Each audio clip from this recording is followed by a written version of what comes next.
कि साधना का जो परिणाम है वो फाइनल अंत में मिलता है।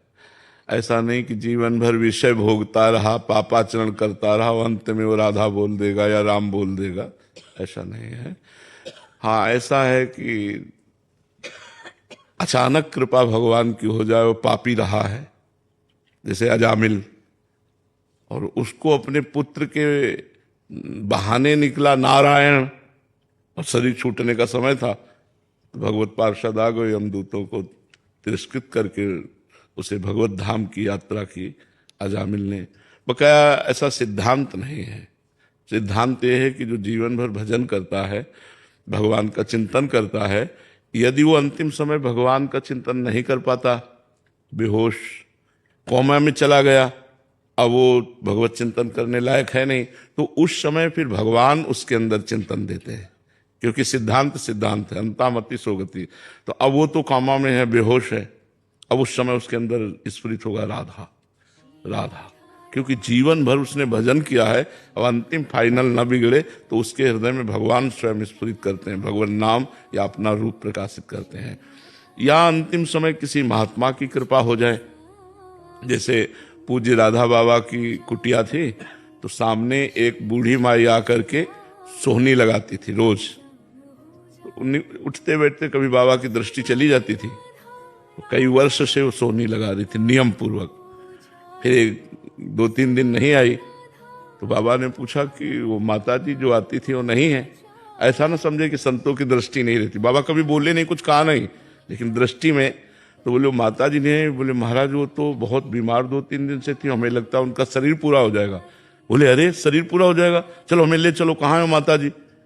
अब ले गए तो वो पड़ी ही थी बेहोश स्थिति में, ऐसे जाकर माथे पे हाथ रखा और कहा माता जी कुछ दिखाई दे रहा है। बोले हाँ, राधा माधव खड़े हुए हैं, मुस्कुरा रहे हैं और कह रहे हैं चलो हमारे साथ। बाबा उठे और चल दिए और माता जी का शरीर पूरा हो गया। तो किसी सिद्ध पुरुष की अंतिम समय कृपा हो जाए, भगवान की कृपा हो जाए कि कोई भक्त सानिध्य मिल जाए और उसे नाम कीर्तन, मान लो बेहोश है लेकिन उसके वातावरण में नाम कीर्तन शुरू हो गया, जहां शरीर बेहोश पड़ा है, तो उसको भगवत गति प्राप्त हो जाएगी। या जीवन भर भजन किया है, अंतिम समय भगवत स्मरण हो जाए, या भगवान अंतिम समय स्मरण करवा दे, गति उसकी वही होगी जो जीवन भर भगवान का आश्रय लिया है या किसी संत का आश्रय लिया है। ऐसा नहीं कि पापाचरण कर रहा है। वो एक अजामिल उदाहरण में आए हैं, बकाया ऐसा प्रायः बहुत कम है कि कोई जीवन भर पापाचरण करता रहो, ऐसा संबंध से हो सकता है। तो यदि हमारा कोई संबंधी भागवतिक है और वो उस समय कृपा कर दे, हमें भागवतिक विधान मिला दे, या भगवान कृपा करके स्वयं ऐसा कोई संविधान कर दे अंदर हृदय में, या फिर जीवन भर भजन करता रहा है।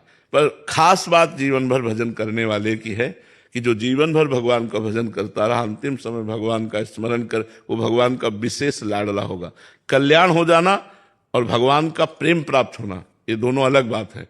तो कल्याण तो 2-3 गतियों से हो जाता है, जैसे किसी बहाने से भगवान नाम स्मरण हो जाना, या बेहोश स्थिति में आसपास भगवान नाम कीर्तन होना, चरणामृत पवा देना, रज लगा देना। कोई दया करके, ऐसा करुणा करके संत या कोई गृहस्थ भी ऐसा कर सकता है। मान लो कोई प्राणी मर रहा है, हम उसके मुख में चरणामृत डाल दिया, रज डाल दिया, रज लगा दिया, राधा सुना दिया, अब उसका कल्याण हो जाएगा। या अंतिम समय भगवान की कृपा से कोई संत भगवान कृपा कर दे, ये भगवान वैसे प्रेम और विशेष कृपा उसी पर करते हैं जो जीवन भर भजन करता रहा, वो भगवान की फिर दिव्य लीला में सम्मिलित हो जाएगा। कल्याण होना एक अलग बात है, कल्याण तो इतने में भी हो जाएगा कि इन घटनाओं से। लेकिन अंतिम समय प्रायः जो जीवन भर भजन नहीं करते उनको ऐसा मांगलिक संयोग नहीं मिलता, ऐसा मंगलमय संयोग नहीं मिलता। पर कृपाल भगवान कब किस पर कृपा कर दे ये भी नहीं कहा जा सकता। तो फाइनल में तो जैसी मति होती वैसी ही गति होती है। अब मति भगवान की प्रेरणा, संत प्रेरणा, भक्त प्रेरणा, संयोग, इनके द्वारा बनती है या पूरे जीवन भर भजन करता रहा उनके द्वारा बनती है, इसका निर्णय भगवान ही कर सकते हैं।